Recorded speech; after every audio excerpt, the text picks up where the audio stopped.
কালী পুজোর পরের দিন আমরা তিনজনে মিলে একটু বিকেলবেলা ঘুরতে পেরেছিলাম, তার সাথে এই ফুচকাটাকেও আমাদের সাথে নিয়েছিলাম।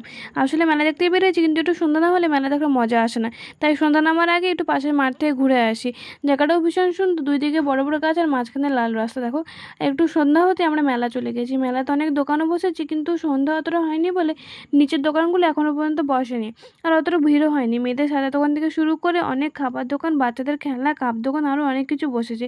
সব আর ভিডিও করা হয়নি। আর এই দোকানে দেখো ব্যাগগুলো কত সুন্দর পাওয়া যায়, সব কিন্তু ছোটো থেকে বড় যা নেবে সব 100 টাকার মধ্যে। তারপরে আমরা তিনজনে একটু ফুচকা খেয়ে নিলাম আর এই আইসক্রিমটা খেয়ে নিলাম, কিন্তু এই আইসক্রিমটাকে কী বলে আমাদের ঠিক জানা নেই। তারপর দেখি মন্দিরের সামনে হঠাৎই প্রচুর ভিড়। ওমা, দেখি জুনমালি এসেছে। তারপরে আমরাও সবার মধ্যে একটু জুনমালির ভিডিও করে নিলাম। এই দেখো, তারপর সেই ভিড় থেকে বাড়ি চলে এলাম। সবাই এসে দেখি বাড়িতে সবাই বাইরে বসে রান্না করছি, তো আমরাও একটু হেল্প করে নিলাম।